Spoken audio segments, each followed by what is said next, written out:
These are the 5 steps to buying a property from overseas. It's what I specialize in. Let's begin. My name is Ali Garcet, or Ali the Agent, on all social media. I'm a real estate agent who used to be a negotiator for the Air Force, where I was a federal agent, special agent. I was OSI for those that are military. That's mainly who my channel is for, because I've been in your shoes. I've used the VA loan several times. I help military buyers and sellers sell from afar. So if you have not yet hired a real estate agent, and by the end of this video, if you want to work with me, I also want to work with you. I only want to work with those that want to work with me, by the way. I'm not that type of agent that's like, call me. I don't know. My people are meant to come to me, and I do not chase down. With that said, let's start with number 1, clarity. You have to know what you want. Without this, the whole purchase is going to be hard for everyone. If you're buying by yourself, that's already easier. But if you're buying with another party, say a spouse, a friend, a sibling, a parent, all buying parties must be on board and have hopefully the same criteria. Let's dive deeper into what clarity is. I don't mean that you should know what specific neighborhood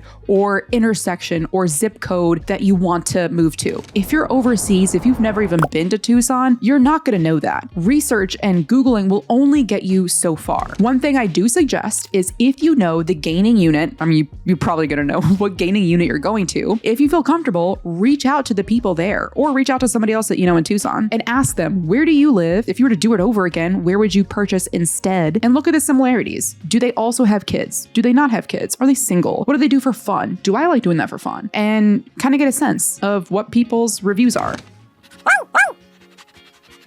This is what heartbreak looks like when your dog leaves you. Aside from the neighborhood, think about now what kind of structure you're looking for. You know, when you wake up in the morning and you look out the window, what do you want to see? Do you want to see mountain views? That's all you're going to get in Tucson. You're not going to get ocean views. But what kind of property you're looking for? Are you looking for a 2-story? Do you want a garage? Do you need a garage? Are you okay with just a carport? Because boy, are there many houses that just have carports in Tucson. Are you looking to purchase a property that maybe you can put some work into, some sweat equity, and you're okay with purchasing a property that has stained carpet because you're going to rip it out and replace it with LVP flooring anyway? I have a guy for that. Or are you looking for top of the line, completely move-in ready, not just move-in ready, but beautiful, top of the line, new build, new construction where you're paying full price because you don't want to deal with the hassle of ripping up carpet or painting the interior or exterior? Get on the same page as your spouse. Men, I am talking to you. And just talk about it. What kind of property are we looking for? Are we even looking for a single family? Do we want a multi-family so that way we can live in one unit, rent out the others? If we do want a single family, how many bedrooms? Is the number of bedrooms important to us? Is the school district important? What is important? If you're a fan of AI, ChatGPT could help both of you a lot on this. So one prompt just off the top of the dome would be, I am purchasing a property. This is my first time purchasing. Ask me what questions I should be considering before I start narrowing down my criteria. So I've gone over the neighborhood and the type of structure, but also think now about amenities. Do we want a community pool, which would be in an HOA, and therefore do we want to pay for an HOA? Or do we want a pool in our own backyard, which typically is not part of an HOA? Do we want to be able to pay an extra $60K plus to build a pool in the backyard ourselves? Or do we want a house that already has a pool? Do we even like pools? Do we want to be near golf course, which there are many in Tucson, and commute? What do we like doing for fun? How far away do we want to be from Mount Lemmon or a mountain or anywhere from work? When you're driving to and from Davis Monthan, do we want to drive the 25 minutes from Marana? Do we want to be closer? All of this is about gaining clarity, especially if you're a first-time home buyer or if you now are purchasing a property for the first time with someone else, like your spouse. Tickle on my throat. Hold on. Coffee break. Number 2 is to then book a call with me. In that call, I'm going to let you know exactly what the Tucson market is like right now. What kind of incentives are we seeing? How long are the properties lasting on the market? How much can we negotiate truly? This is all based off of, number 1, your criteria, because things are going to change. We can offer differently on condos than we can on luxury homes in Oro Valley. After that Zoom call, I'm going to be sending you the buyer broker exclusive agreement, which shows that I am your only real estate agent. Once that is signed, that's when an agent can start working with you. From there, here, depending on your time frame, I will either set you up on a search that sends you properties daily or maybe weekly, bi-weekly, etc. Depends on how far out you're away from PCSing and purchasing, which leads me directly to point number 3, which is the timeline. We're going to be working backward from your timeline. So say your report no later than date is mid-July. The typical time frame in purchasing a property will take between 30 to 45 days as of right now. So if your report no later than date is mid-July and you want to wait until your report no later than date to close on a home, which I think is pushing a little bit, I personally would probably feel more comfortable closing on a property before my report no later than date. But say you're living on a little bit on the risky side, you're okay with it. My report no later than date is mid-July and we're okay with closing mid-July and hoping that there's nothing that gets us off track where we have to do a delayed close and then move into lodging for longer or the Airbnb for longer. Then at that point,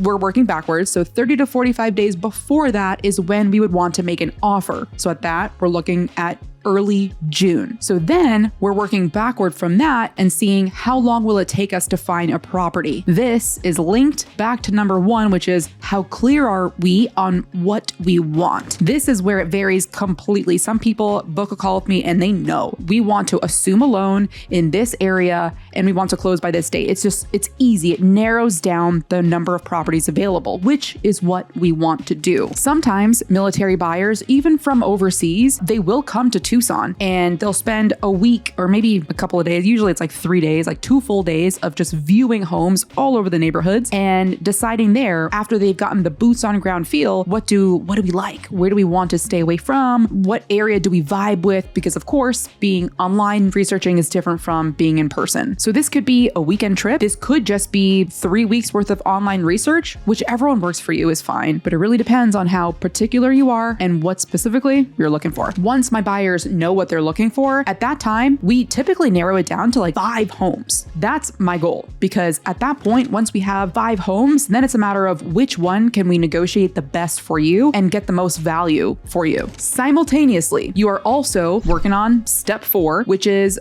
getting pre-approved, working with the lender and making sure that you even qualify for the homes that you're hoping to get. Overall, if you're using a VA loan and you're not putting anything down, on an average price property, your mortgage payment is going to be over $2,000. So if you're hoping to get a mortgage payment that matches your BAH, which is very uncommon, see my other videos, then you're going to be paying out of pocket. It's the BAH will always lag, and you're not going to find a property with today's interest rates that's going to match your BAH of whatever your BAH is. Like if you're looking for a mortgage payment of $1,200 a month, I wish I could turn the clock back to 2016, but that's like not where we're at anymore. In today's economy, as you're talking to the lender, you want to ask them, which is the best loan for me? If you have access to the VA loan, it's usually always going to be the VA loan, but there are some circumstances where maybe it may not be. So the VA loan does give you a lower interest rate, which is great. But if you're using it for the second time, the funding fee is actually pretty expensive. So maybe a conventional would be better, depending on how much you want to put down. Maybe an FHA loan would be better. Maybe.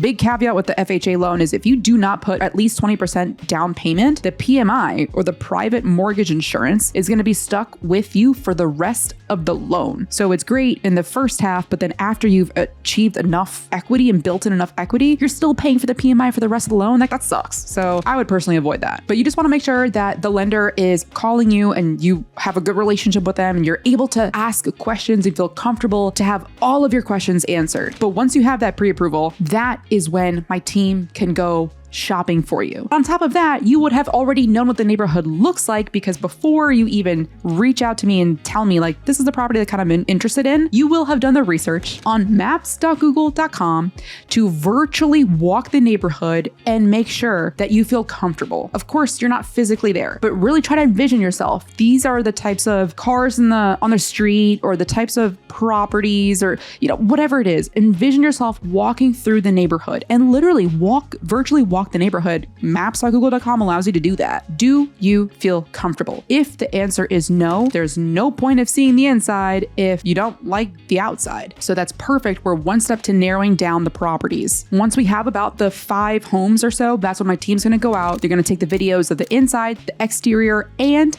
the neighborhood. And they're also going to be giving you the insight of what photos and videos can't show. Of course, they are not the catch-all, and we're not home inspectors. So just just like any person, they wouldn't be able to catch everything. But if you open up the front door and it smells like dog shit, they're gonna tell you. What we like doing is we like making our videos in less than 2-minute clips. So we upload a lot. One, it makes it faster for us to upload the files to the Google Drive. Every client has their own Google Drive. So we're gonna send you the link, and that way you have access to everything there. You can share it with anyone else, a family member, your dad, your mom, anyone who has a say in what you purchase, your spouse, please.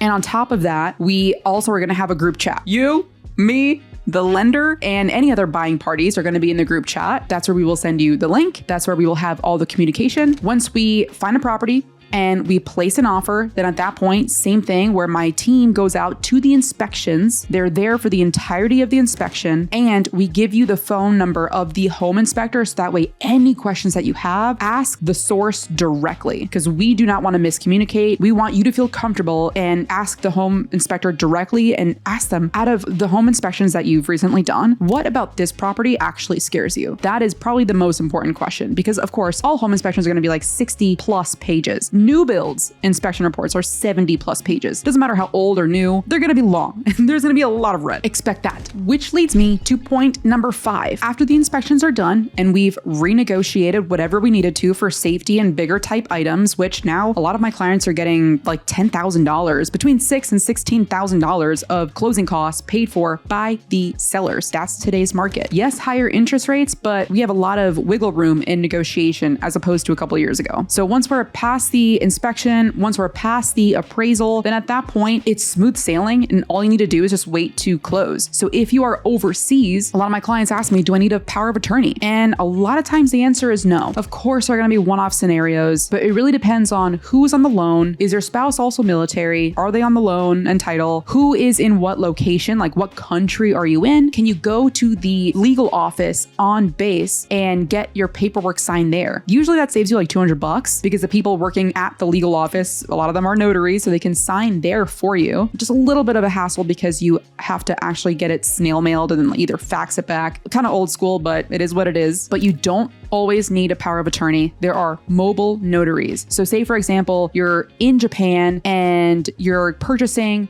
right before your report no later than date, but as you're coming from Japan, you're taking some leave to see family in California. Wherever in the states you are, you will have a mobile notary from that state that will come to you for closing. All we need to do on our end is just to let the title company know where you and any other buying party is going to be, and therefore you don't need a power of attorney. I kind of got in the weeds here in some of these points in the 5 steps to buying a property from overseas. If you have any questions, please drop it in the comments below.